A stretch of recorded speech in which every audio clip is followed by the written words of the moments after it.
now everyone can hear us. And I'm going to have to bounce because my wee girl's just woke up and she's coughing and in the bathroom. So I will be back in 1 second. The two of you can introduce and talk about what's happening. Well, this is the after party, I believe, after show. Chris, thanks for the awesome video yet again. Any after party? Oh, you're muted.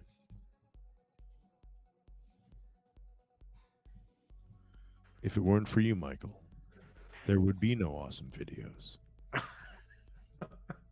It is through your direction, spearheading intelligence, and gumption that facilitated the conversation we had earlier today. To say that it was laying the foundation for something really important is a little bit of an understatement. I think this is the beginning of something. Let's take this fucking show on the road, Michael. I'm all about it. I'm talking theaters, lecture halls, Hell yeah. circuses, midget throwing. I think there's a big market available for the psychology of. Wait a second, we're talking about. All right, I changed my mind. I forgot that we're talking about the psychology of perception. For some reason, I thought we were talking about Rocky 3. I got Clubber Lang, Mr. T, got to start throwing midgets. Fight a pro wrestler, yeah. Wait, was that Rocky 3 or was that Rocky 2? That was 3, right? Rocky 3. Yeah. Did you ever wrestle a dinosaur? Doesn't Mickey say that to Rocky at one point when he's fighting like Hulk Hogan? He's like, yeah, he's as big as a dinosaur. Did you ever wrestle a dinosaur? Classic. I loved the Rocky movies. Oh my gosh. God. I've of course watched all of them up until the more recent ones, dozens and dozens of times. The new Creed movies were fantastic. I don't know if you. I need to watch that. Highly recommend. Michael, what's the name of the actor who plays Creed's son again? Do you remember? If you wouldn't have asked me, I would have been able to tell you. I want to say Michael Jordan, like it's Michael L. Jordan, or not Michael Jordan basketball player. Right, Anywho, right. Regardless, I heard that they're very good as well. Michael B. Jordan, I think it is. I think you're right. Michael B. Jordan. Okay. Let me make sure about that. But they were actually, this is the thing, like Rocky's Michael B. Jordan. Of course. How could I forget Michael B. Jordan? The original Rocky movies are like a guilty pleasure of mine because I recognize, like the first Rocky's film, like if we're talking like this was like an aesthetics class and we were analyzing movies, right? Film, philosophy of film.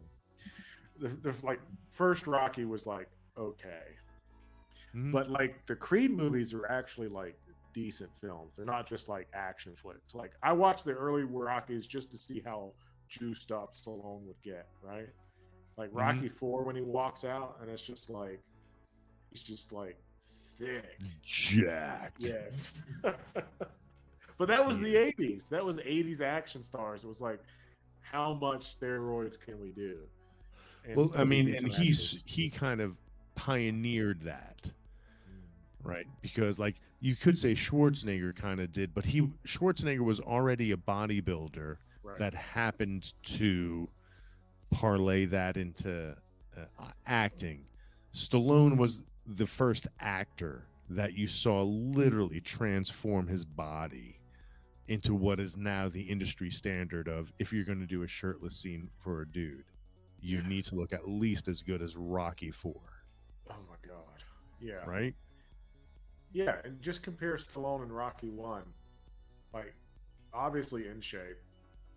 Yeah, obviously, good looking, like, built. Yeah. But his body composition is different. Right. Let's put it that way, without being experts about it. It's noticeably different. Yeah, I mean,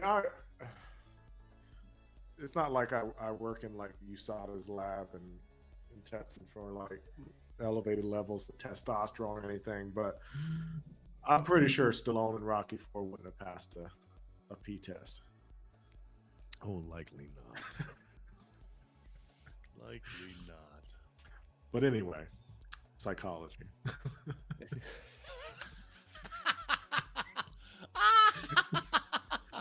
That is delicious. Oh my god. So when What's His Nuts gets here, when Bobby gets back here, MathPig, I actually do have a slide that shows. So previously, earlier this evening, what do you say? Earlier this evening, we were talking about you had raised a visual example to talk about the model that I was promoting, which is this idea that we actually live in a simulation of predictions that our brain puts out there. It is not a stimulus response situation. It is a prediction simulation within which there is a stimulus that we respond to, but only when it contradicts our prediction. That is the basic model. And you were like, you're like, okay, so I'm looking at blah, blah, blah, blah, blah. And the cup, you were using your cup as an example. There it is. A good looking cup at that. The image, the pictograph that you really couldn't see too well on that slide pretty much said, there it is, if it was the case, stimulus response, right? It would be, fungal. It would be like the eyes being here, sending a signal directly to the occipital lobes, right? Mm-hmm. And then that sending information to the thalamus. What we actually see is that information from the eyes there is a path going from the eyes to the occipital lobe, but there are also paths going from the frontal lobe to the occipital lobe, meaning that the occipital lobe, the visual cortex, is not just getting information from the outside, it's getting a combination of what it predicts to see with what it is actually seeing. Mm-hmm. Does that make sense? It does. So the stimulus response would just be eyes to occipital lobe. But what's really happening is it's eyes to occipital lobe in parallel to frontal lobe to the occipital lobe. And the frontal lobe is where we maintain, it's for executive decisions, but it is also underneath which there is the hippocampus, which is responsible for memories. So it's pulling from memories. No, that does make a lot of sense. So, and it's a fun way to think about things because it seems super abstract. Right? It seems again, it seems like, oh, you're talking about The Sims. It's not that it's not that obtuse. It's actionable. It's an actionable model of perception. I keep wanting to drive that home because like people think that when we get into this version of first of all, people don't think psychology is a science, right? So I have to fight against that. But then when I start talking about these conclusions, they're just like, oh, obviously you just don't know what the fuck you're talking about. I do know what I'm talking about. I'm serious. Do you encounter that a lot, that people don't think psychology is a science? Oh, yeah. Really? Yeah. Quite a bit. I mean, and it makes sense. Psychology is different from other sciences because it is about humans. There is a layer of ethics that doesn't exist for like geologists, right? Mm-hmm. And also, whereas like chemistry came out of alchemy, astronomy came out of astrology, psychology like started deliberatively. There was no organic process, in the most broad strokes you can consider it experimental philosophy of the mind. Mm-hmm. But like Wilhelm Wundt in 1879 opened a lab starting psychology as a science, right? And that's unique among sciences. So in those two regards, the ethical components and the history, psychology is a different science. And I think that's hard for people who are entrenched in the hard science way of thinking to accept. Yeah. Yeah, that's What's your take on it? well, I've heard similar things before, and my forte is in the history of science. And when I hear narratives like that, like one way that I would attempt to deconstruct that is to say there was a very popular movement in the mid to late 20th century in historiography, prompted by the writings of Thomas Kuhn. There's some precursors there in France that are saying very similar things. But one of the things that Kuhn pointed out that is somewhat, I mean, this is not controversial for historians of science, but it sounds controversial for lay people. I'm not trying to be like pretentious or elitist. There just tends to be a little bit of a disconnect between what the top people in the field accept and how that trickles down and is accepted amongst everybody else who aren't experts. But Kuhn was one of the first people to debunk this idea that science is progressive. Yes. There was the French philosopher that I study, Gaston Bachelard, says that between Newton and Einstein, there is no continuity, meaning that you don't build up from Newtonian mechanics to relativity. In fact, relativity is a complete reinterpretation of certain mathematical and physical processes. So, like the objection, Kuhn would say that a different reality was established with each different theory. Yes. Right. So the idea that psychology doesn't have the history that chemistry and alchemy has, that history is discontinuous. It's choppy. Right. It's not like progressive in that sense. And I've heard this before from philosophers that I talk to, people trained in philosophy, that want to argue that psychology is not a science, but it's oftentimes people who just aren't familiar with psychology. I know, and that's the worst argument, right? And the reason why they want to say it is because they're responding to really old psychology. Like they're saying, yeah, they're dealing with clinical psychology. I always begin with my umbrella term thing. Yeah, I always start with psychology as an umbrella term under which there's clinical and experimental. I'm not talking about the clinical part, specifically talking about the experimental. And that usually disarms them because they're not used to that distinction. Right. And that's a good thing to point out, because when I have this conversation with professionally trained philosophers, they want to go to like Karl Popper, who said that, well, we can distinguish science from pseudoscience, and his famous example was using Freud, right? And I'm like, listen, like even within clinical psychology, like Freudian psychoanalysis is not like the norm. Like we have cognitive behavioral therapy, we've got like a whole host of like actually experimentally verified like techniques. Psychologists also use the principle of demarcation, right? Psychologists also want to avoid pseudoscience. Psychologists also don't give Freud scientific credence, right? Right. I mean, he has this place foundationally. Yeah, you have to teach him because you need to know what he got right and what he got wrong. And what he mostly got right is being a popularizer of ideas that had already existed before him. And, what he got wrong is kind of everything else. Like him popularizing the unconscious needs to be credited to him. Like, credit where credit is due.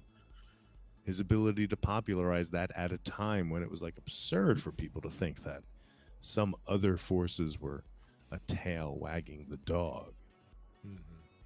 In now we just take it, it's baked into psychology. Like, yes, there are forces that drive our behaviors and thoughts that are well beyond our understanding or control. Like, it's accepted. I guess from the engineering sort of standpoint, I was talking to Mayer about this. You kind of, I can't see psychology as being a hard science. I just can't place it there. Mostly because... Explain to me what you mean by a hard science. Well, yeah, I'll sort of go on to sort of say that the way that the data is gathered, in that you're really getting people to self-report, and the application of statistics in that self-reporting. With the understanding that self-report is only a portion of the data. Right. And sort of looking at behavioral stuff, there's a difference in my mind, that I'm happy to have my mind changed, but there's a difference in my mind between that and, say, you know, I like the way you're laying it out. Engineering and sort of where you have sort of more definitive evaluations of things. They're a lot more objective. I think by nature, the sort of analysis of psychology has to be subjective. It's absolutely necessary, I would say. What do you mean, the analysis? Well, I mean, if you're looking at statistical data analysis, the gathering of that has to be subjective. You can't objectively analyze people's emotions. It has to be a subjective thing. Well, it depends on what you mean by that, because there is a legitimate and sophisticated argument about the protocols of psychology, including controlling of confounding variables, right? That automatically limits what is considered a confounding variable, what is an experimental variable, right? Like, so there's a very sophisticated argument there, and I just don't know if that's the argument that you're making, because there's also the idea that when looking at statistical data, when it is on emotions, it sounds like you're saying it's difficult to approach that dispassionately. No, I have an what argument against the second argument in a way that I don't against the first. Definitely not saying that. I'm look, don't get me wrong. My mother was a psychologist. I have a great respect for the field. But when you're taking analysis of somebody, it really comes down to how they feel emotionally, right? And their behaviors, kind of thing. Not that depending on the kind of questions you're asking, depending on the kinds of questions you're asking, right? So in emotions research, yes, right. But keeping in mind that emotions research is a sliver of the pie of psychological research. Mm-hmm. Yeah, but only to say that, like, you're muted, by the way, friend. The person, Wesley, the person who's right below me is muted. It looks like you're talking though. I hope you're feeling well, Wesley. Yeah, I just shut your hedge. Please be respectful and stay on topic, Wesley, just to point out. Yeah, we got to stay on psychology and the topic. That's exactly what I intend to do. And I was saying, I'm not trying to embarrass you, but one of the big problems happened not just to you, but to everybody. And it will probably immediately strike you as embarrassing for me to say, and I'm sorry for that. But on 2 dates, what is the psychological term for, or psychiatric term for sort of a sleep paralysis? Is there a term for that? I'm not sure. I think sleep paralysis is its the own term, Pretty well covers category. it, right? Yeah. Right. Well, I suggest and I say that you and we were paralyzed on 2 dates. October 10, 2005, March MathPig, 30. Yeah, this is exactly. going Yeah, to- that was your chance, sorry, mate. Wesley. I did give you a warning. You agreed with me. Yeah. You're still talking and no one's listening to you. But, I Yeah. don't know what that was. That- Really I sorry. do always give you a Anything? chance, It's Wesley. amazing. I'm of the opinion that I'll always give Wesley a chance, but he's still talking. Like the Yeah. lips are still flapping. He's Can I still offer a flapping little bit away. of Still Part of flapping me away. is dying of curiosity to hear the rest of that story. No, Um, no, another it's part not. of me- No, it's not. Well, No, I it's think. not. Look, I like Wesley. I think he's a great guy. I don't think it's appropriate to have him on for people just to mock him and ridicule. No, him. I Yes. 100% agree with you. I do always give Wesley a chance. He's been on a few times, Yeah, but once he does I- that, yeah, I think he's in a vulnerable place. But all the best, Wesley. I love you, man. Like, just Indeed. do take care. We want So increased quality of life for everybody. But back Yeah, to you. absolutely. Remind me of your name, Andy? Mark. I'm sorry. Say it again. me, Mark. Mark? Yeah, Mark, you were my so bad. close. Yeah. Mark Only 'cause I- recently had the privilege, and by the way, Mark got beaten by Jill in a debate over biblical slavery. Oh, absolutely. Yeah, that was a foregone. Jesus' conclusion. I know Lord the just score was, destroyed him. The score was 91-76 in my favor, but somehow I still lost. I don't know how that happened. I don't know, man. I did watch the last 40 minutes of that. I heard the announcement of Jill's points, and I don't think I heard your announcement. I watched, as I say, the last 40 minutes, but I didn't hear your points announced. So if there's points that was announced and only his was announced, technically he Okay. wins. Okay, cool.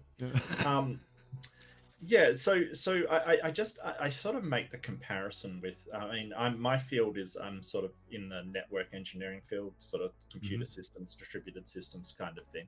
So I guess that when you do say a network analysis or something, there's very clear cut, very, very distinct return, variables that come back or parameters that come back. You're not going. Sorry. Endpoints. Sure. There's sort of the data is clear cut and there's no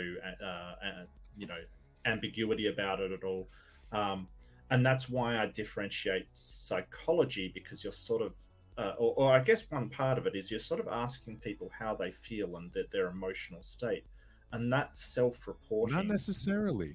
I'd kind of like to disabuse you of that.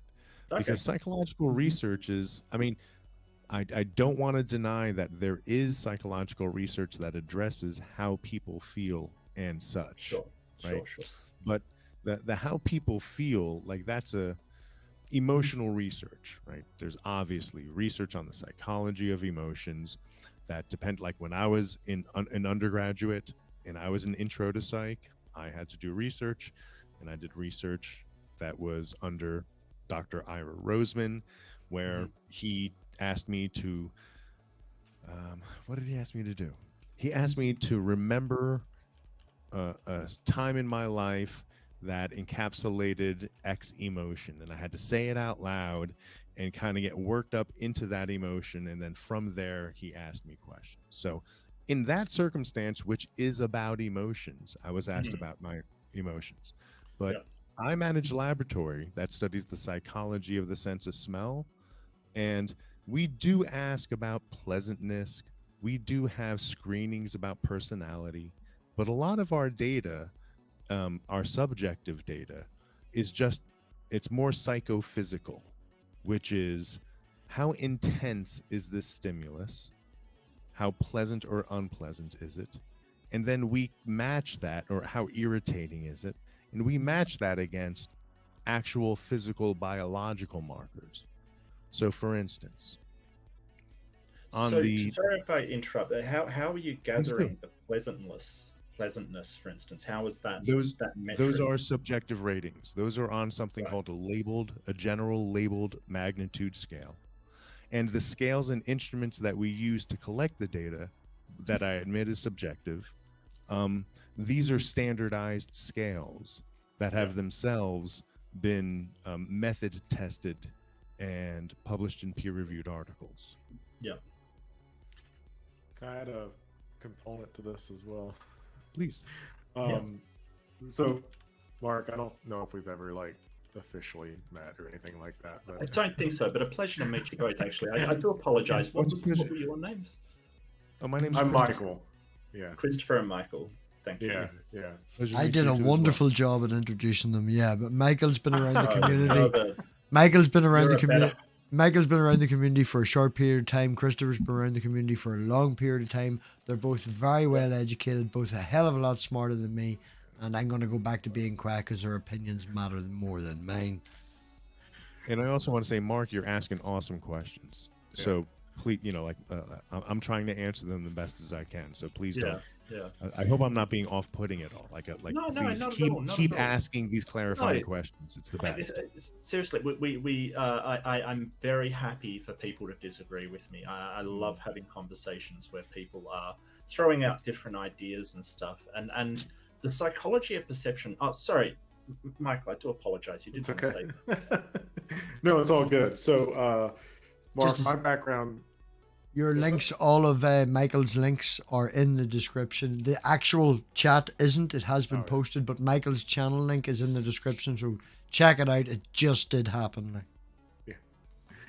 So, my background's in philosophy, which is certainly not a science, but I studied the history of science, and one of the things that's interesting about this conversation, are you familiar at all with philosophy?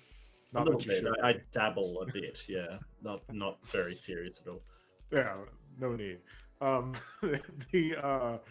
Probably the foremost debate in the philosophy of science in the 20th century was a debate over the problem of demarcation, which is how do we distinguish science from pseudoscience. And then a small section of that debate was a debate about the nature of the sciences themselves. And so, like, making these delineations between like hard science and soft science, I think can be applicable. The issue is, and the problem with demarcation is, in general, is once you start drawing these lines, it's really easy to exclude other things that we would consider like hard or soft sciences. So I think medicine would be key here, right? So most people would consider medicine a science. Sure. Yeah. But medicine uses the exact same techniques that psychology does. So when you're dealing with something like, and the reason for that is because both psychology and medicine are human facing rather than like number crunching. Yep. So when you're dealing with something like pain, for example, pain's a subjective experience. And so when a doctor goes, or a nurse goes and meets with the patient and says, rate your pain from 0 to 10, 10 being the highest, it is inherently subjective, absolutely.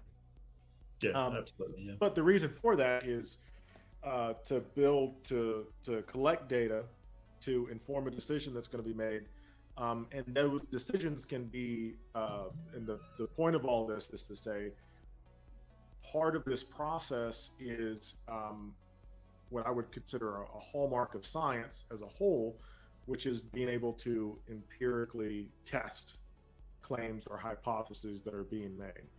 So if I say I have a pill, I'm already going to confuse myself. If I have pill X that is going to treat pain above a 5 to 8 or whatever, right? And I offer it to these patients that are reporting high pain levels, and I can test whether or not that pill is going to work or whether or not it's not going to work.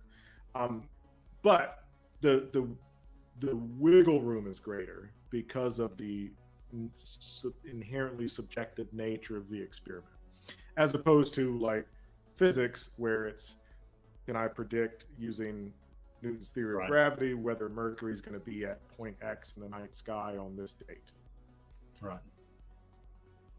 So, I don't necessarily disagree with what you're saying. I would just say that because it's dealing with subjective experiences, and I don't think you're saying this, but to clarify, I wouldn't want to say that precludes it from being a science. No, I wouldn't say it precludes it from being a science. Absolutely not. Yeah, and I realize that that's a pretty good analogy, that the pain scale that is used in medicine is completely subjective as well, and I certainly would consider medicine a science, so that is true. Um, so I also have an example. I want to hear more from you actually, Mark. But I do have an example from my work, which Mhm. is literally about perception and how to change it and how That's to measure that change. that's 15. Oh, did I say literally? That's what it is. It's counting 15. the literalies. Oh, okay, right. Yeah. Well, I have no problem with literal things as long as it's applicable. Cool. So this is around changing people's perception. Yes. Okay, Reliably, predictably. right. So, in our laboratory, we are able to fill rooms with odors. And based on pilot studies, we can determine what odors are more or less familiar to people. So, when we pilot an odor to be less familiar or unfamiliar for the purpose of this story, and we have 3 groups of people, all of which enter the room one at a time, but what differentiates the groups is what we tell the people before they go in. One Right. group of people, we say, this odor that is filling the room that you're about to enter is the newest aromatherapy meant to relax you. Right? The second group of people, we say, the room you're about to enter has an odor that smells very much like the waste from a chemical plant. It is harmless to you, but that's what it smells like. And then a third group of people, we just don't tell anything. We're just like, okay, you're going into a room that has a smell. Mhm. Before they go into the room and before we tell them anything, they have filled out health symptom ratings. How much of a headache do you have? How much of a toothache do you have? How much does your stomach hurt? How nervous are you? How anxious are you? All these things. And we make those same exact ratings after they're in the room. While they're in the room, we have them make ratings of how intense do you perceive this odor to be, and how pleasant or unpleasant do you perceive this odor to be, right? It's the same exact odor at the same exact concentration, Yes. and everyone goes in there for the same exact amount of time. So all you're changing is the framing. Exactly. Framing. So priming in psychology, experimental psychology, it's called priming. But you're exactly right. In clinical psychology, a CBT therapy is called framing, and it's exactly priming. Right. So we can reliably measure the increase in health symptom ratings in the group that we said the negative things to compared to their baseline, the decrease in health symptom ratings in the group that we said the positive things to compared to baseline, and then not much of a change in the neutral group. As far as the intensity and pleasantness ratings, the group that was told the negative thing rated it as more intense and more unpleasant. The positive priming frame group rated it as more intense but more pleasant, and the neutral group was somewhere in the middle. So would you consider that science, demonstrating that framing? Okay. Yeah, That, I to me, think that's an example of experimental psychology. Well, I think statistical data analysis is a science. It definitely falls underneath scientific methodology, but there's I guess I'm being defensive of my own field. That if I go out and don't be and like get unpack it, a, like ask more questions, like bust our chops. Like we can handle it. We're like, fine. you seem like a friendly guy, man. Like let's. I'm trying. Well, you don't know me very well yet. No. Full rein, I Mark. do- Just I fucking do. lay into the two of them. Chris can take it. Do And, it. Like, yeah, we can yeah, handle go for it. Come on now. Yeah. No, I get you. So really, it seems to me what you're studying is just suggestion, like the power of suggestion over people. That if you suggest a certain thing, they're going to react in a certain way. That particular study was, did demonstrate that. Yes. Yeah. That particular, but that's not the only kinds of studies that we do. But I just thought that was a perfect chunk of I study perception. Here is a scientific, we published this, right? And it is the psychology of perception. So it just seemed to it hit all the check marks about what we were talking about. So I wanted to kind of present that. Yeah, but of course, with the understanding that's not the only thing that we do. But yes, it is. Sure. The people do react completely differently. Somebody that's told, you're going to go in here and smell something pleasant, are just like, this is disgusting. Depending on a whole range of factors, right? So I presume that you're trying to mess with the parameters of the experiment to pin down exactly what is causing them, or look for trends in the statistics, I would presume. I mean, outline, what are you trying to get from this? What are you trying to demonstrate? That's an awesome question. So our laboratory is specifically at a center that is focused on basic science. Like literally showing that this is the case. That's 19. Showing that it is the case. It's fun having it pointed out. 19. Why is that? Because I can do whatever I want. It's my channel, and I've already left the cult. Yeah, all right. He's not scientific. That's 54. Being able to show and demonstrate it scientifically, even though anecdotally it makes sense, that means something. That introduces into the intellectual commons a potential stepping stone for other phenomenon like sick building syndrome, right? So that's where the rubber would hit the road with perception, group behavior, and innocuous cues. Right? And also it feeds into an understanding of how the psychology of olfaction works in general.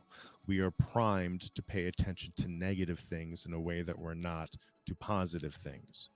Also, when it comes to positive things, there is a certain placebo effect that we can facilitate. Right. Showing the placebo effect in an attempt to unpack and understand it further has basic science value. So basic science would be the answer to like what is it that we're going for.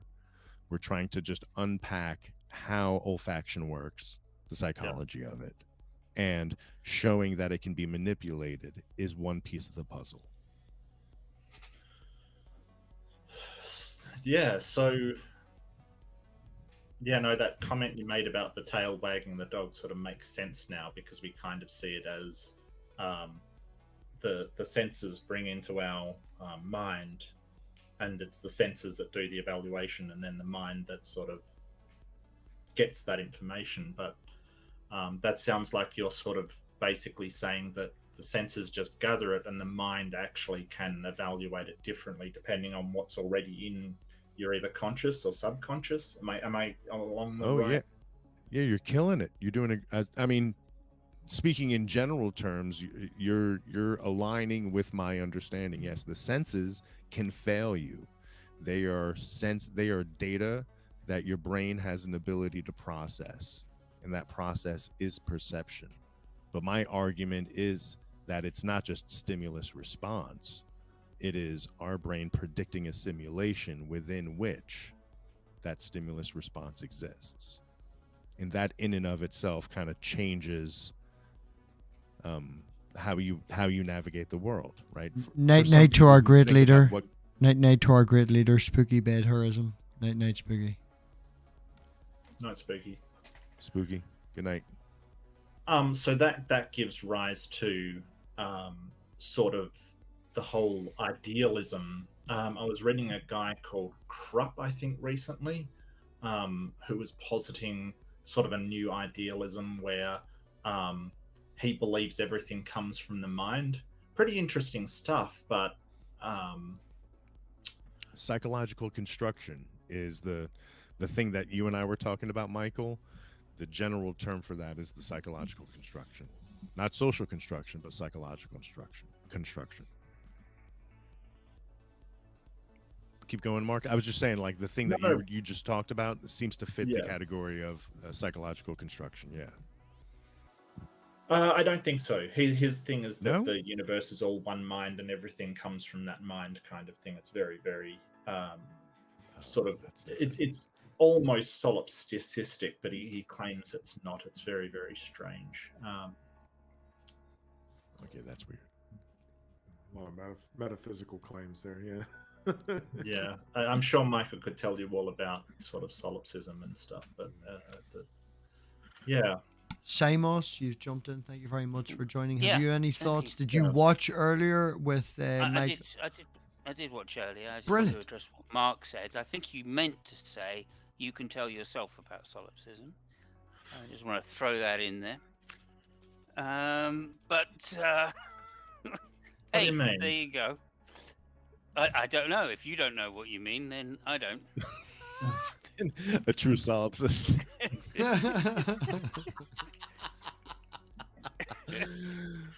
Anyway, good to see you all. Thank you very much. I did see Hi, it Sarah. earlier. Thank you very Love much, service. Michael and Christopher. It was very, I don't know, a very.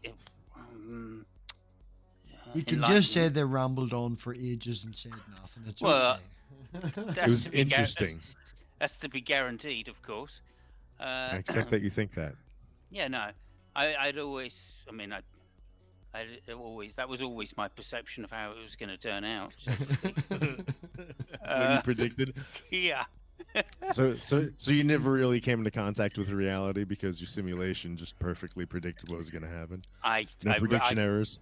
It's something I try to avoid because it just shatters my illusion. But nonetheless,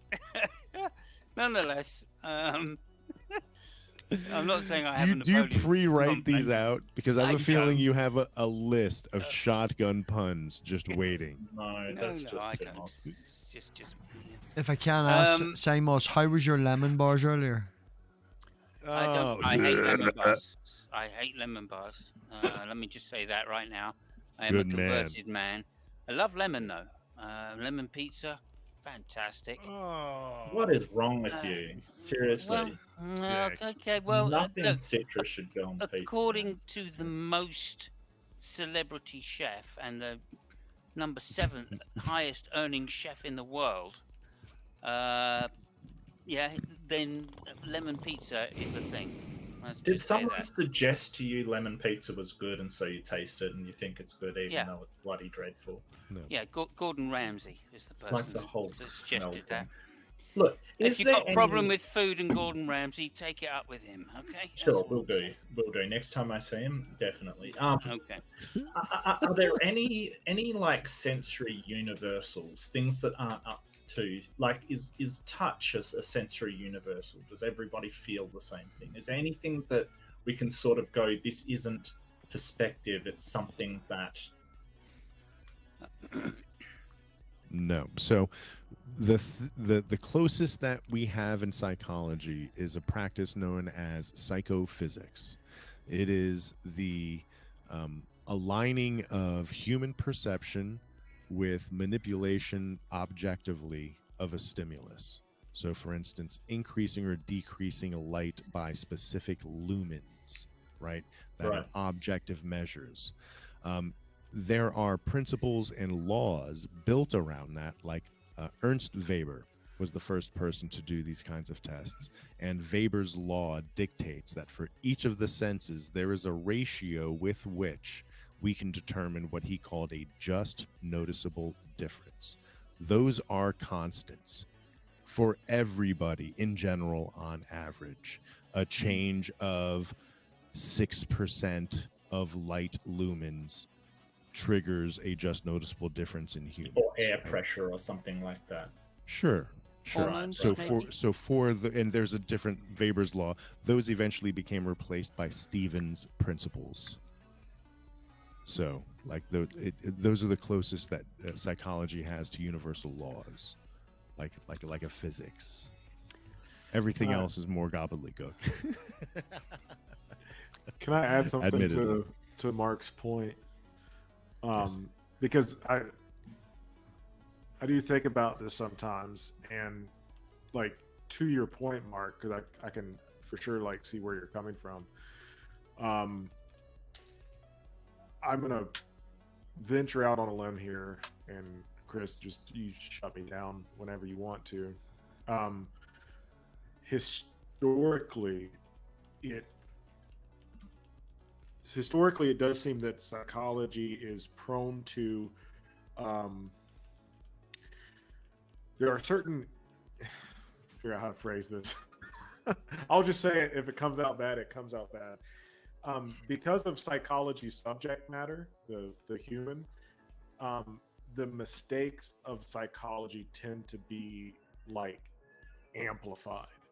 Like when it gets something wrong, or when it says something that like comes off as like cuckoo, like it really comes off as cuckoo. So like, for example, the philosopher I study, Gaston Bachelard, his one of his students is Michel Foucault, who wrote a book called The Birth of the Clinic, in which he talks about how mental illness diagnoses are oftentimes culturally situated.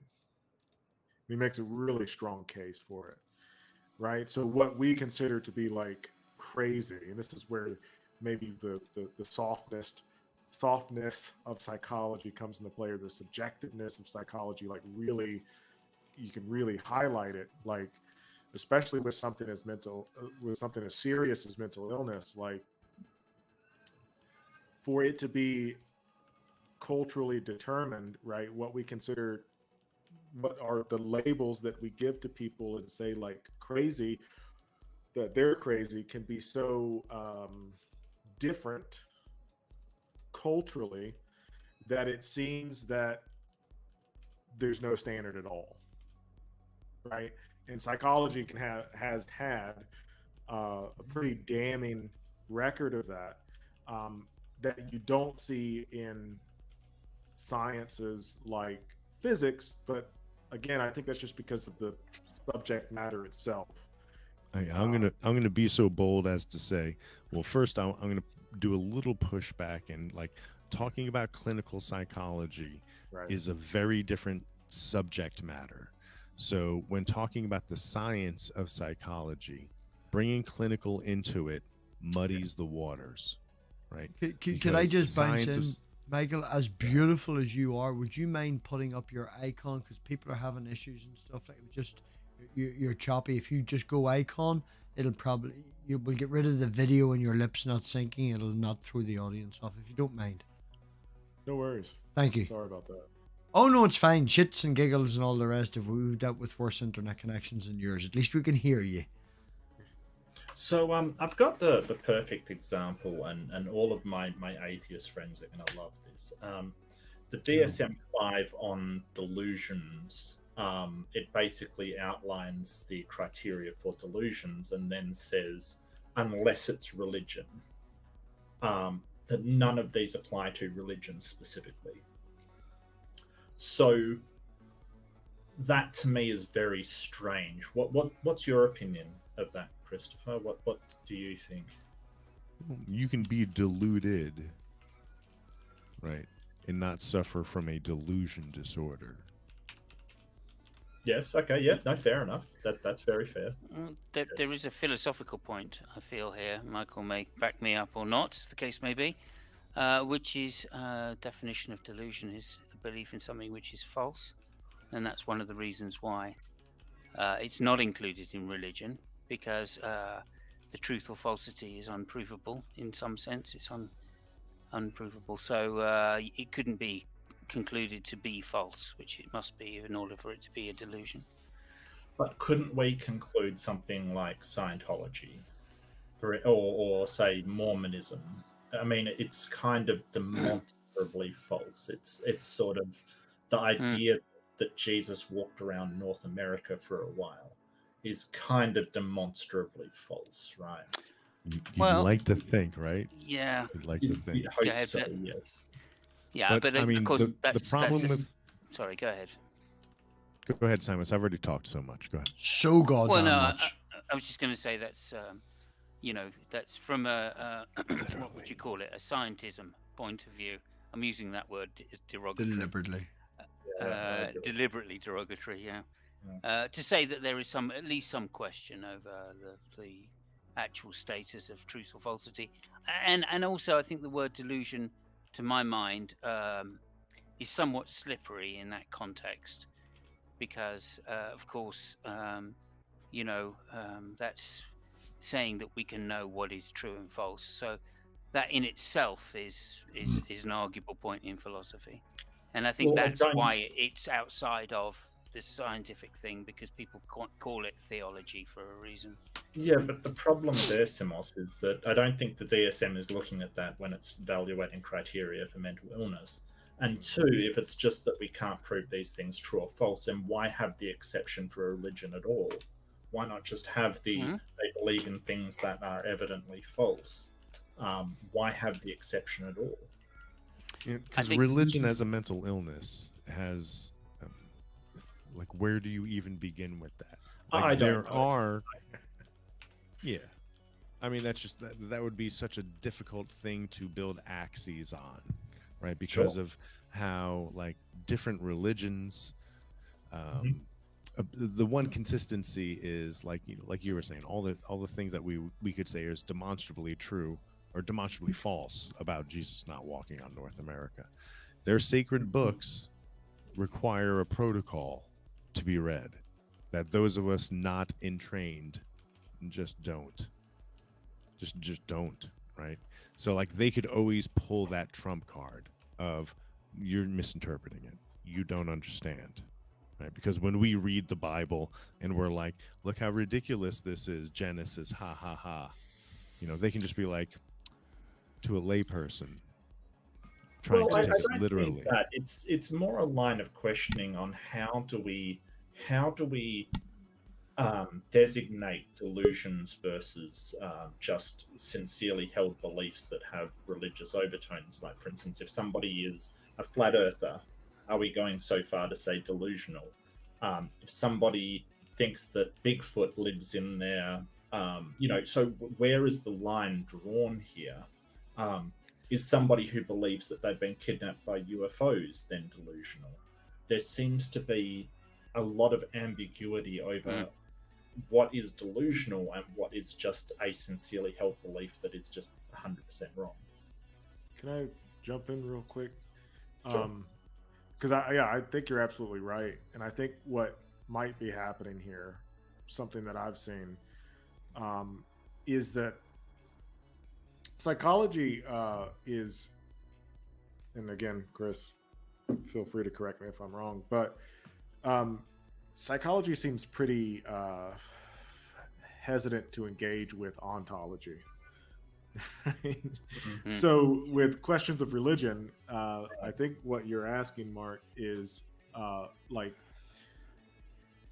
there might philosophically be good reasons to doubt the ontological status of things, of entities like spirits and gods and ghosts and all that stuff. But psychology is kind of indifferent to ontology in that respect. I think as far as delusion goes, because, and I say that because you can look up psychological literature on the benefits of things like prayer, for example.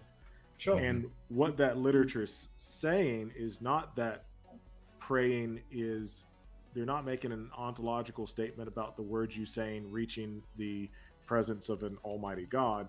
They're just saying that there's something that's happening in the brain when you do pray that is a positive benefit to the person that's praying. Sure. So I think what might be happening, if I could venture a guess, and don't take anything I say in this area even remotely, as gospel, but I would be surprised. I would be really surprised if the DSM made a call on the nature of religious belief as such. No, so I have the definition pulled up right here, actually. So the DSM, delusions are defined as follows. It's a false belief based on incorrect inference about external reality. Can I ask you a question, Marty? Would you mind sending me that link, and then I can share it to the audience? Oh, I just Googled DSM. You can see what I Googled right up there. Delusion, DSM-5 definition. Yeah, no, I can't. That's the thing. I'm doing this. Can you put it in the private chat? We can probably find it real quick for you. That's not a problem. Yeah, it'd just be quicker. I can share the exact same thing. I have to do it in a double. It's the way I produce. Just fucking put it in a private. I know I'm pedantic, but that reads DSM-4. You're absolutely correct. So the DSM-4, even though they show the DSM-5. So we'll have to look for the DSM-5, but at least this one definition is false belief based on incorrect inference about external reality that is firmly sustained despite what almost everyone else believes. There's a component, right? Because they're surrounded by people who also believe what they believe. And despite what constitutes incontrovertible and obvious proof or evidence to the contrary, right? If you're a Christian, you're above 50% of what your belief aligns with more than 50% of the population of our nation. I love the way you sent me the fucking search rather than the link, but appreciate it. Thanks. So This is literally the link that you're looking at is based on that exact. No, you literally sent me the Google search, which posts a fucking That's page. the link to You that. literally didn't send me the link. Like. That's what he got. He's on Google. You can see the all images, etc. That's what he got it off. That's Okay, what I got it on, bud. Well, can I just add something in quickly, Mark, before you go, which is to say there is a wonderful debate between William Lane Craig and Arif Ahmed at Cambridge University on this exact topic. Yeah, go down, scroll down. Well, that's what this one was based off of. And Yeah. But if you scroll down, it mentions religion. Go down. Okay, hold on a second. Despite a belief or e.g., it's not an article of religious faith. It like specifically says that. Yeah. Just saying. So that brings me to the problem that I have. That you're basically and you know I want to reference Michael here. That you're talking about something that's considered a science, but indifferent to ontology. That to me is sort of a conflict, because science should be getting to the ontology of things, right? That's the whole point of science. So if you're like sort of if psychology is indifferent to ontology, then should it be considered like a hard science? Can I provide somewhat of an answer there? Sure. Yeah, I mean, I see where you're coming from, and I like that question. And the reason why I like that question is a lot of science. Okay, so let's take something like physics, the Sure. concretest of the concrete of science. Yeah, I don't know if I said that right. Okay. Well, However you want to phrase that. I mean, and Mark, I hope I'm not coming off as like an ass or anything, because No, not at all. I really like what you're saying, and I think we should connect after this. But like the example I would offer to you would be like quantum mechanics, right? What is an electron? What is the ontology of an electron? According to the standard model, right? If you take Niels Bohr's complementary principle, it's a particle and a wave. Mm-hmm. Throw in Heisenberg's indeterminacy there. Does an electron occupy space like a regular object in our everyday world? We just really, really hard to say. So like, yeah, it may not be interested in ontology in that regard, but you could make the case that neither is like quantum mechanics. Indifferent in that you can deduce ontology from it, but it's not making concrete ontological statements. Well, that's true, but I think they would make concrete ontological statements if they could model it in such a way that said, this is a wave and this is how it behaves, say, in a vacuum or in this situation. You know, if they could, they probably would. It's just the problems, as far as I understand it, with quantum mechanics is that every time you sort of examine it, you change the state of it. So, Yeah. and the sort of waveform collapse means that you can't deal with it in an ontological state when it hasn't been observed. So, but I don't think that they're indifferent to it. I think they're painfully aware of it, to be honest with you. That they can't make these ontological statements about it and really have to, rely on field theory and things like that. But I don't think that's sort of by design. That's just, what they've been forced to do in the circumstance. Can I just say one little thing about this particular topic, which is the conclusion I got from this debate anyway? What debate? The debate I mentioned earlier between William Lane Craig and Arif Ahmed on is religion a delusion, or is Christianity a delusion? I can't remember the exact topic. And obviously, as an atheist, he's a strong atheist, and he took the definition of delusion to be belief in something which is false, and therefore Christianity is a delusion. And that's the position he defended. William Lane Craig took a different definition for the debate, and clearly it wasn't a delusion. So that's what that debate hung on.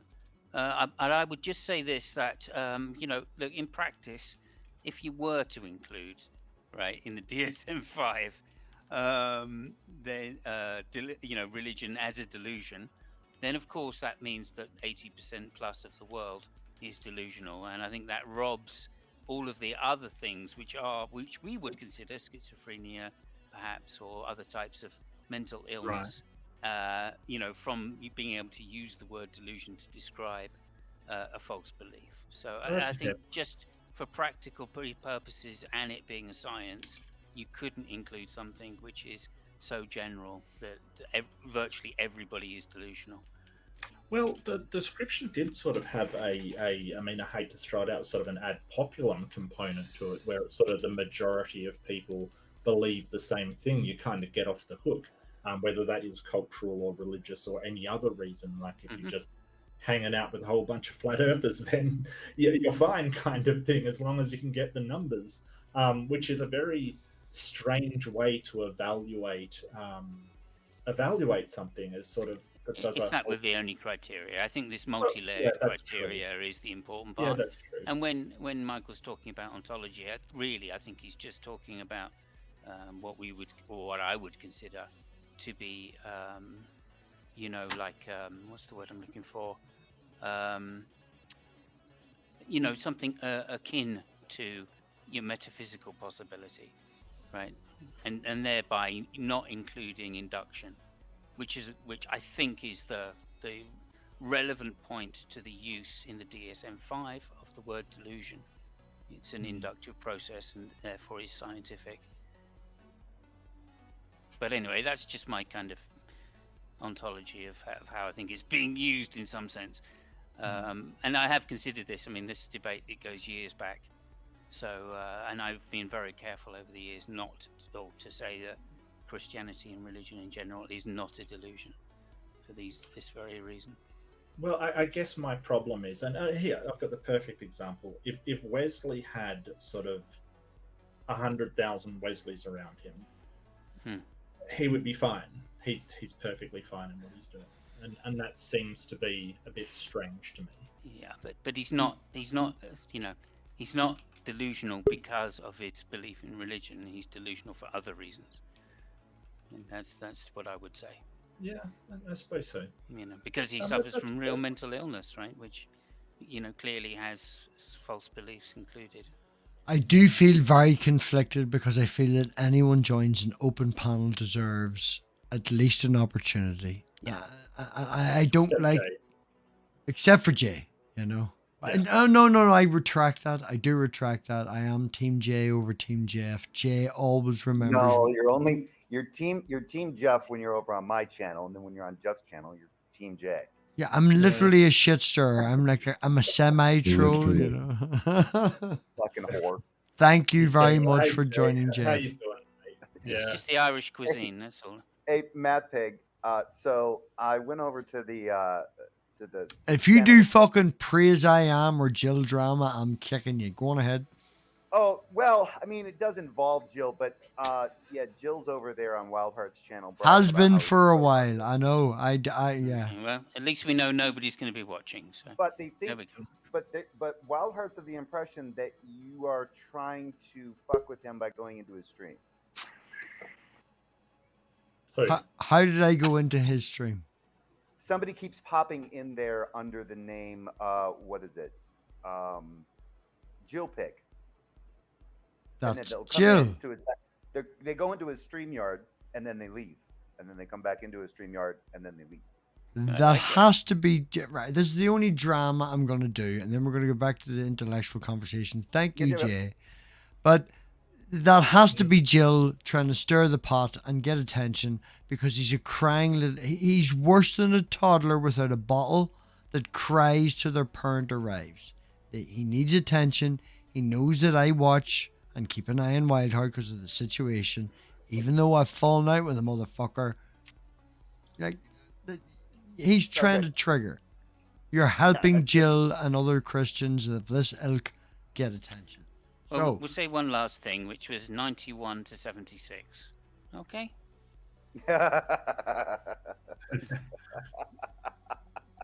Yeah, the score. Yeah.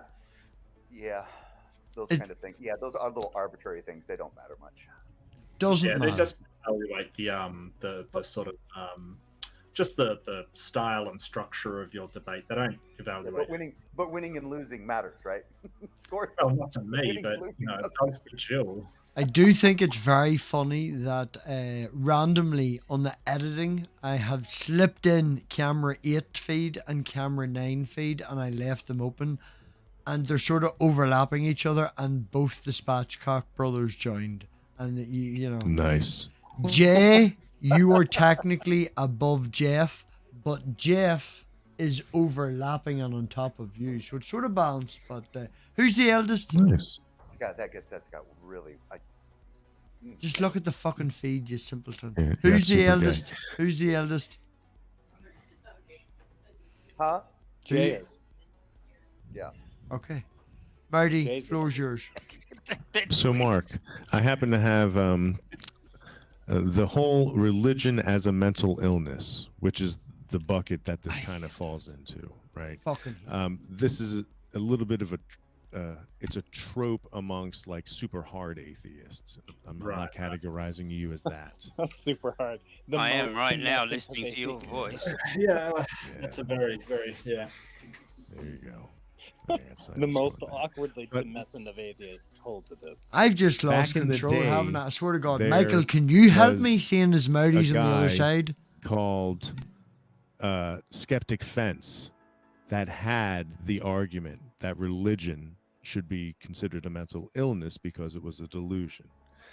And he was ridiculed because that's really a bad argument. I happen to have Michael, check your Discord.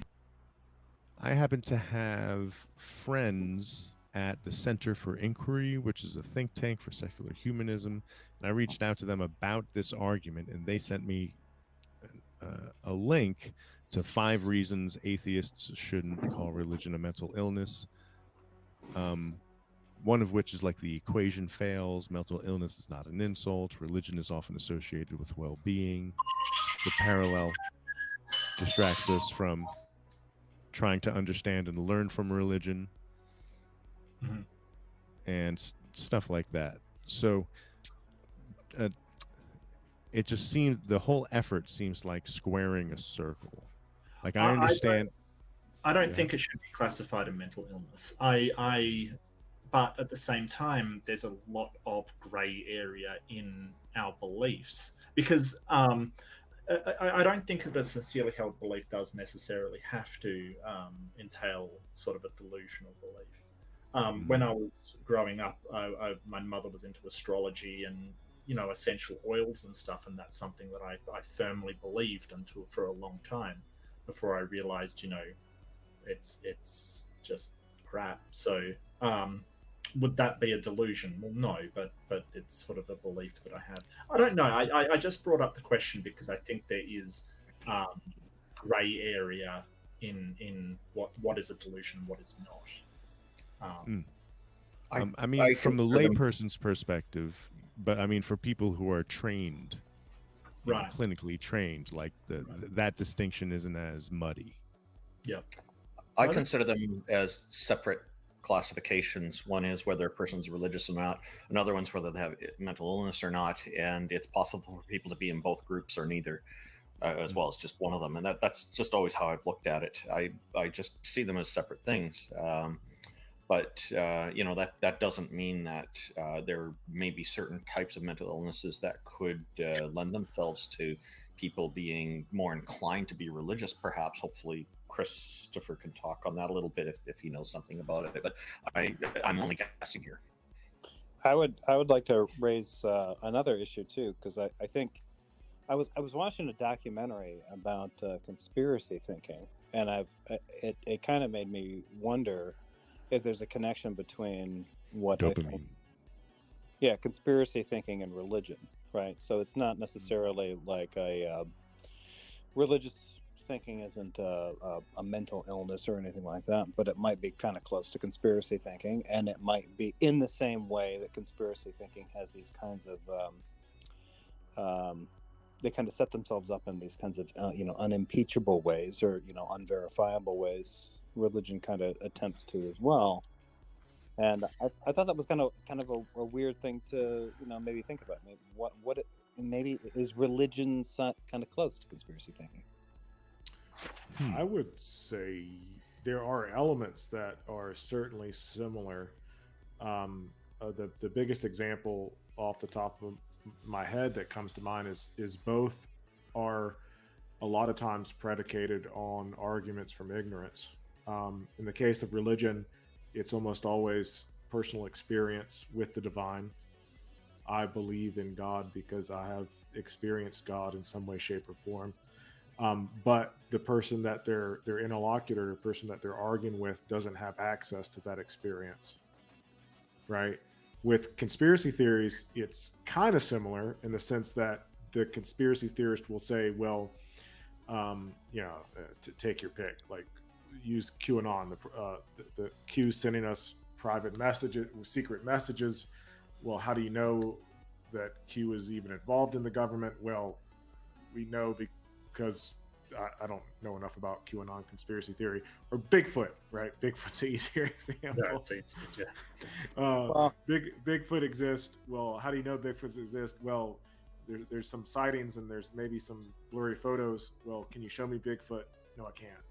Right. Well, what I think is interesting is like one of the things that popped up in the documentary that I was watching. It was largely focused on conspiracy theorists that were anti, that believed COVID was a fake, and they were kind of election.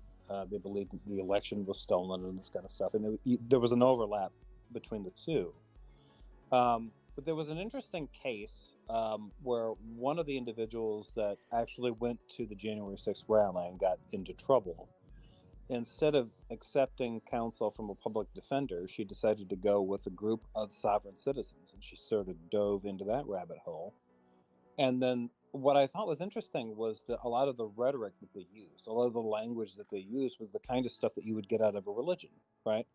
To the extent, like, they believe that if you assent to somebody saying, do you understand? By saying understand, that means that word means to stand under, which means you are granting assent to, essentially you are yielding to the authority of whatever this concept is. Like they hold these kind of weird ideas about how language works, or one of them was something like, I can't remember what it was. Oh, signature or something like, instead of a signature, right? Signature, and they break it down into this weird kind of esoteric way. And I thought it was kind of interesting. Like when I was watching it, it just seemed like those kinds of like stuff like that, and some of these other political groups that were coming out.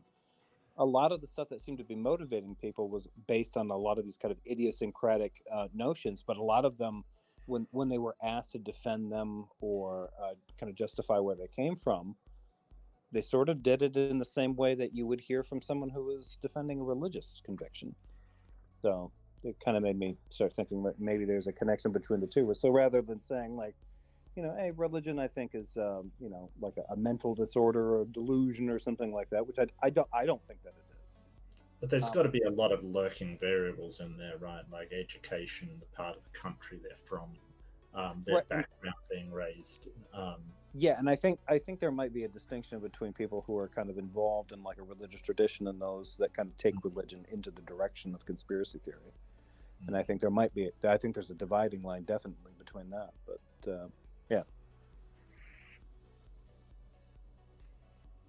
Yes, I mean, logically, I think their arguments tend to be structured similarly, which might be what you're picking up on. Psychologically, I won't touch that. I don't. Yeah. I don't know. Yeah, I think it kind of depends, but it just seems like a lot of that the input that comes out from what goes into the group in order to kind of convince them, like, this is how it works. If you're a sovereign citizen now, you need to accept these terms and bring them up. I was watching another thing. It was the guy in Waukesha. He had driven a car into a group of people, I think, during the holidays last year, and he's now on trial, and he's defending himself, on the principles of these kind of sovereign citizen, legal ideas. That never goes well. Yeah. Never goes well. Right. No. Most of them don't hold up, but when somebody tries to point out, like, hey, that's horse shit, right? Like, he just like doubles down on it, like, no, I'm going to insist that this is how it is, and you're gonna accept it. And like, no one's going to do that, man. I have noticed that young Earth creationist arguments are incredibly similar to flat Earth arguments. Like, they're almost you can stack them up on top of one another. It's very, very similar.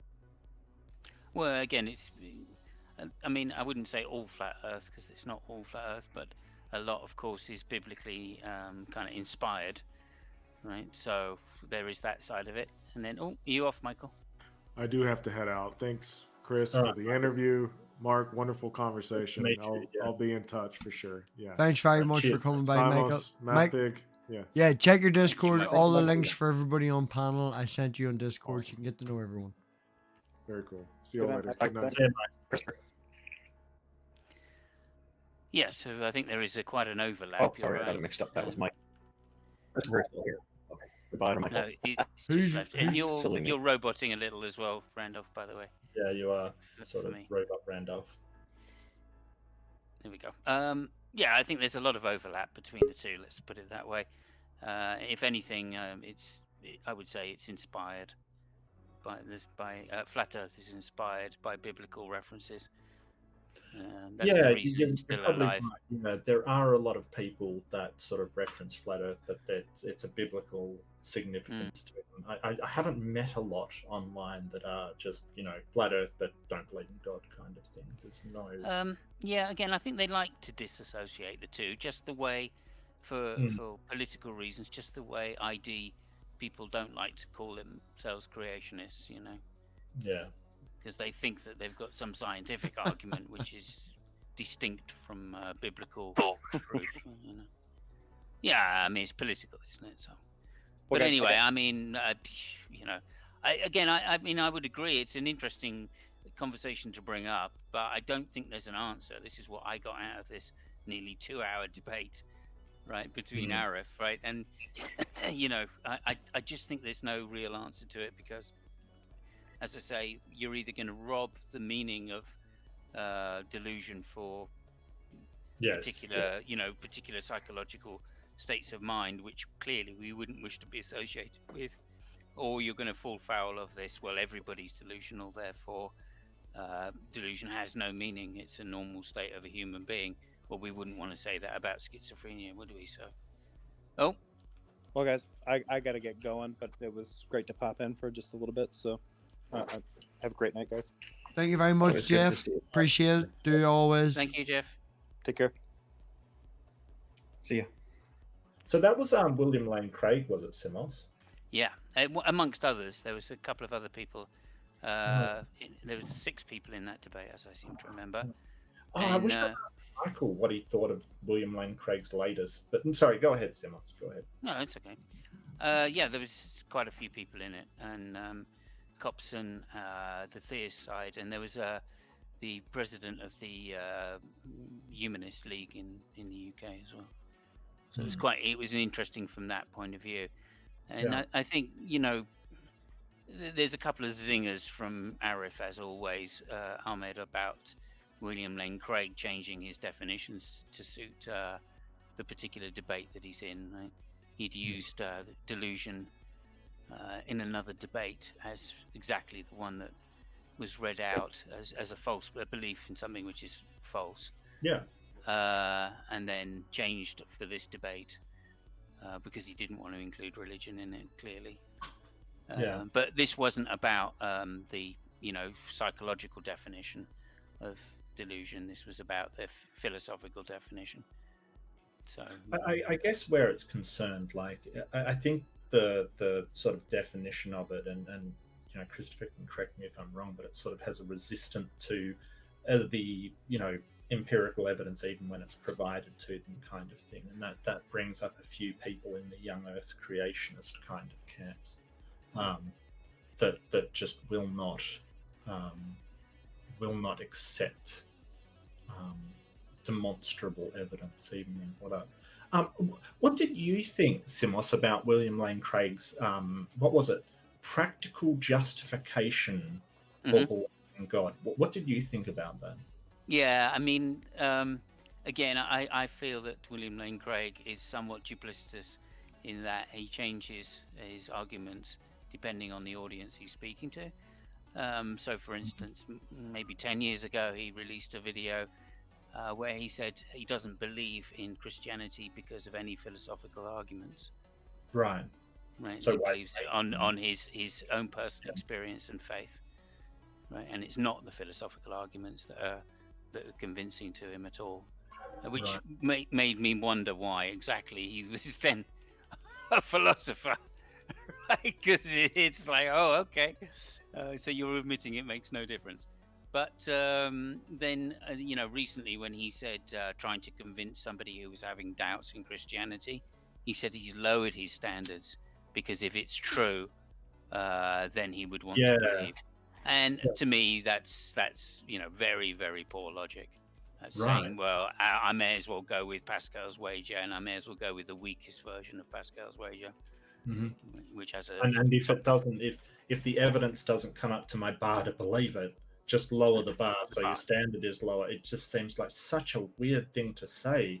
Well, I mean, I get why he says it, of course, right? Because like we participate in the lottery. Okay, well that's got such a low form. There's such a low chance of winning. All right, but you do it because the. What are you talking about? You're much better off investing the money, and you'll get a way better. Sure. Some people do though. And the reason they do, of course, is because there's such a large reward if you do win. Yeah. Right? And there's nothing wrong with that logic. Okay, you take more risk for a larger reward. That is essentially how gambling works. That's accounted for by psychology, by the way. Go for it. Yeah. Oh no, it's just random variable scheduling. It's the best way to reinforce behavior. When looking at simple behaviors from a behavioristic perspective, there are different reinforcement schedules that you can use. The one that shows the best uptake of reinforced behavior and sustenance of reinforced behavior is a random variable schedule, which means you don't know when you're going to get your reinforcement. Marty, that is good enough that you keep going. Marty, I'm going to send you a link for Mr. Who's the Boss, okay?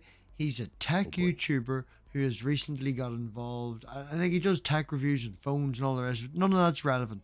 He started playing a game and didn't mind putting a wee bit of money in and all the rest, and then spent this last 3 works looking at the research of it, and it's hobby something. It's like an entire mobile game, and that's exactly what it is. They randomize the rewards you get. You can't get further without spending money. It's like they've taken what you're knowing and applied it to mobile games, and they're just ripping people off. Oh, well, casinos have figured this out. Mr. Who's the Boss, his most recent video, Murdy. That would be a very good thing. I want to give Murdy the floor if I can, Mark. I don't mean to interrupt or whatever, but I know Murdy's. No problem at all. Yeah, please. I know it's getting late and stuff. We've lost Michael because and all they've been streaming all night. The previous show. If anyone hasn't seen it, do check out Michael's channel. But Murdy's some stuff to do. So I do want to give Murdy the floor if he wants to do a roundup or a synopsis, or even if the motherfucker wants to slap the bass and take his top off. You know, the floor's yours, man. I'm sorry to Well, interrupt. I this- have to get going. I have to go in like in a minute here. Thank you, everybody. It's been a pleasure. I talking. literally just said that I was giving it to Murdy, you motherfucking Canadian, you. I don't want to leave silently. Thanks, everybody. All right, Randolph. Thanks, Randolph. Take care, brother. Well, instead of slapping my bass and what did you say? Taking like your that? top Your off. top off. I'm gonna slap my top and take my bass off. Oh. I don't know what that means. No, this is super fun for me to talk about. I could talk about it all night. Mark, let's set up a time to shoot the shit some more, man. Yeah, sure, absolutely. Excellent. I sent my sort of contact email. If you want to, you can shoot me an email. I'll put it in private chat. Perfect. Please do. Christopher, do you have one more minute? Sure. On the topic of slot machines / lottery, does that survey you were speaking of, the account of it in psychology, also account for the fact that there is a high percentage of chance that someone will win in both of these things? There's a chance that somebody. Well, if there was never a reward, then the phenomenon known as extinction would happen, where the Which is- behavior that you're trying to reinforce would eventually go down in frequency. Thank you. I thought as much. I was just going to finish off what I was saying by saying that, most of the games of chance that we play, of course, work on this principle. And there is, so for instance, in poker, right, which is a game based on chance, right? There's often a scale by which we will risk X amount. And then if the pot's much bigger, it may be worth calling somebody's bluff, for instance. Mainly because you know that there's a chance that somebody is bluffing, and you can estimate that chance if you're good enough to do so, and therefore you can recognize that it's worth putting in X amount of money to call someone's bluff based upon that chance. So the whole thing is still scaled according to the chances of winning X amount, and that's the main calculation. Obviously, then there's another set of calculations which go into whether if you're in a tournament, for instance, it's not just about the particular hand you're playing, it's about the whole series of hands you're playing, right? And so that then has another calculation which you have to make in order to say whether you're going to risk a bad call, so to speak, something which is against the odds, in the expectation that if you do win, you're going to have a much higher chance to win the tournament overall. So the whole series of complex judgments that we make based upon chance are not just as simple as the lottery example, for instance. It goes much deeper than that. We intuitively have a much higher grasp of calculations and probability than we would just know from our own knowledge, so to speak. And this basically reinforces the fact that induction is the primary mode by which we understand truth. I just wanted to put that in there at the end anyway. There you go. I appreciate it sounds that. to me like random variable scheduling. It kind of preys on sort of a sunk cost fallacy that you've put in X amount already. You should get out something if you just keep putting that in. Sure. I don't know, Let's keep in mind the sunk cost fallacy is a psychological variable. Right, on that note, everybody, don't know, we're getting rounded up. We're doing the whole roundup thing. Same us. I don't think anyone here could unless anyone wants to get naked and take their tits out, no one's going to top what Simus just did.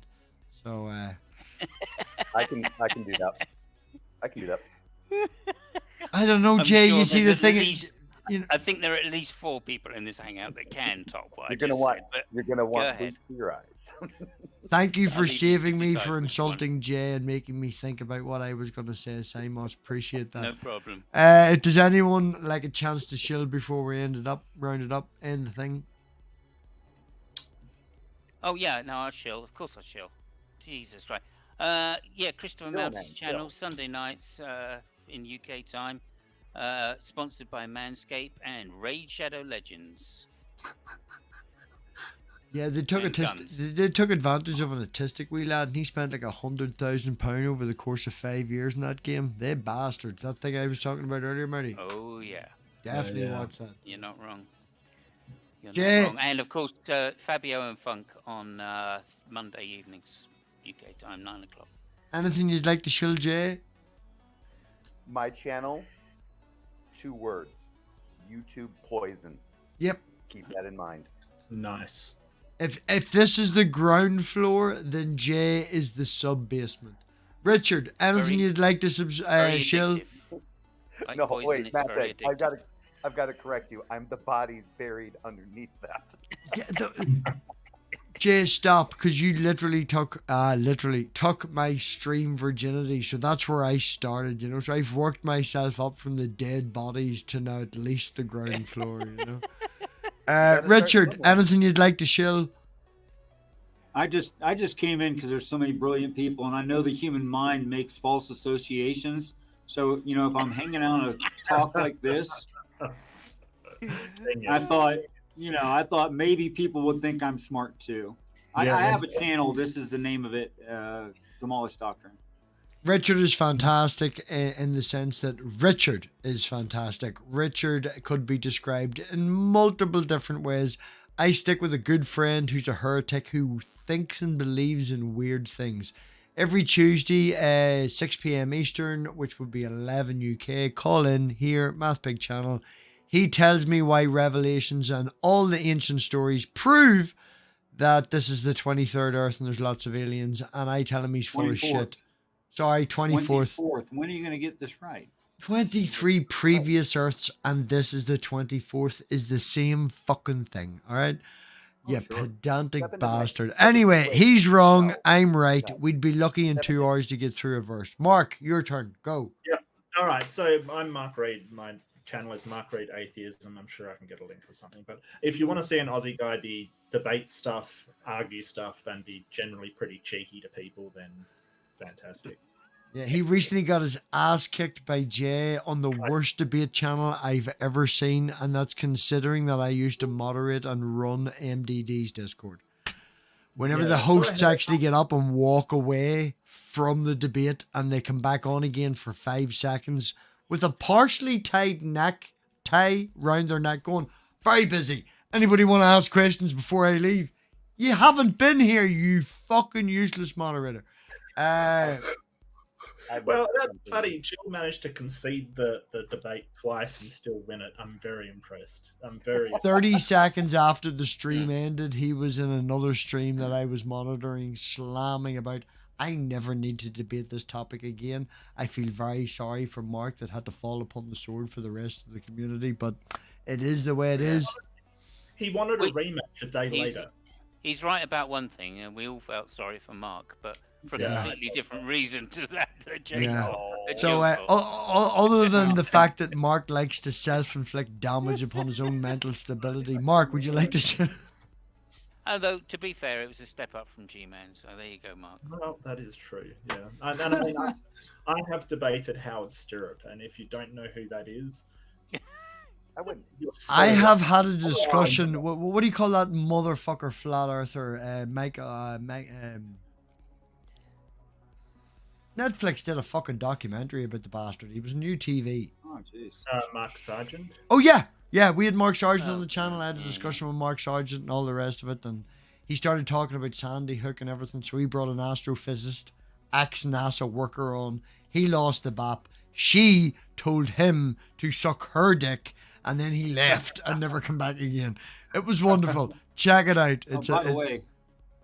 By the way, Mark Reed, before you actually get to some level of actual debates, I'd like to go ahead and debate you while you're still, small and insignificant. Yeah, that's cool. The That would backhandedest be interesting. comment I've That'd be ever heard. interesting. That would be very interesting. Yeah. So, Good. right, has everybody got their dick out and shared and chilled and all the rest of it? Yeah, we're all happy. Yeah, Yeah. Mouty left.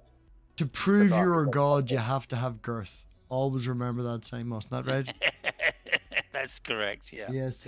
Lemon That's bars one of are the law. qualities. Lemon bars are law. It's not a cult. The whole point of the cult is to get out of the cult.